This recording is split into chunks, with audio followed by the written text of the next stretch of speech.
പരദൂഷണം പറയാന്ന് വിചാരിക്കരുത് കേട്ടോ.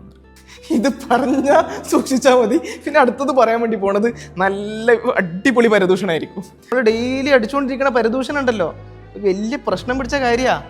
ഓനെ പറ്റിയിട്ടും മോളെ പറ്റിയിട്ടും നല്ലത് പറഞ്ഞു. പരദൂഷണം വ്യഭിചാരത്തെക്കാൾ കടുപ്പമേറിയ പാപമാണെന്ന്. അപ്പോൾ സഹാബാക്കൾ ചോദിക്കുന്നുണ്ട്, പരദൂഷണം എങ്ങനെയാണ് വ്യഭിചാരത്തിനേക്കാളും കടുപ്പാവുക? വ്യഭിചാരം വളരെ മോശമായിട്ടുള്ള കാര്യമല്ലേ?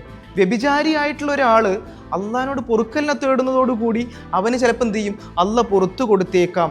എന്നാൽ പരദൂഷണം പറഞ്ഞു കഴിഞ്ഞാൽ നിങ്ങൾ ആ വ്യക്തിയോട് പൊരുത്തപ്പെടിപ്പിക്കാതെ യാതൊരു തരം പൊറുക്കലുകളും സാധ്യമല്ല. ഏതാ വലിയ പാപം? പരദൂഷണം. നമ്മൾ ഡെയിലി അടിച്ചുകൊണ്ടിരിക്കുന്ന പരദൂഷണം ഉണ്ടല്ലോ, വലിയ പ്രശ്നം പിടിച്ച കാര്യമാണ്. നല്ലത് പറഞ്ഞു. മോശം അങ്ങനെ കുറേ പറയാൻ പറ്റുന്നുണ്ടെങ്കിലേ സ്വയം വിലയിരുത്തേണ്ട സമയം അതിക്രമിച്ചിട്ടുണ്ട്. അത് പറഞ്ഞ് അപ്പം വെച്ച് നിർത്തിയിട്ട് തൽക്കാലം ഞാൻ മാറിക്കട്ടെ, നിങ്ങൾ പറഞ്ഞോളി എന്നാണ്. നിങ്ങൾക്ക് പരദൂഷണം അല്ലല്ലോ, നിങ്ങൾ പറഞ്ഞോളി, ഞാനില്ല, ഞാൻ ഇങ്ങനെ മാറി നിൽക്കുകയാണെന്ന് പറയണം. കാരണം അത് ജാമ്യം എടുക്കല, ആ മുൻകൂർ ജാമ്യം. പരദൂഷണം പറയാമെന്ന് വിചാരിക്കരുത്.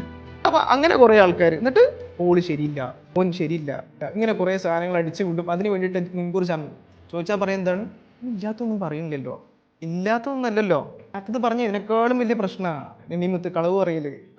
പരദൂഷണം എന്ന് പറഞ്ഞാൽ ഉള്ളത് പറയുന്നതിന്റെ പേരാട്ടോ, ഉള്ള കാര്യം പറയുന്നതിന്റെ പേരാണ് പരദൂഷണം.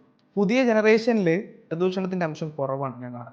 ഇപ്പൊ വീട്ടില് കുടുംബക്കാരിന്ന് പറയുമ്പോൾ ഇവർ അതിനോട് പറയും, നിങ്ങൾ എന്തിനാ ഇല്ലാത്ത ആൾക്കാരെ പറ്റി പറഞ്ഞെടുക്കുന്നത്, നിങ്ങൾക്ക് നിങ്ങളെ കാര്യം നോക്കിയാൽ പോരെ എന്ന് ചോദിക്കുന്ന അവസ്ഥയിലുള്ള പുതിയ ജനറേഷൻ ഉണ്ട്. മാഷാ അല്ലാഹ്, എത്ര നല്ല കാര്യമാണത്.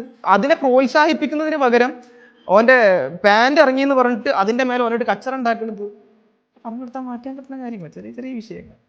പരദൂഷണത്തിന് രക്ഷപ്പെട്ടില്ല. ഓൻ പരദൂഷണം പറയുന്ന ആൾക്കാരെ തിരുത്തുന്ന ആളാണ്. വലിയ കാര്യമാണത്.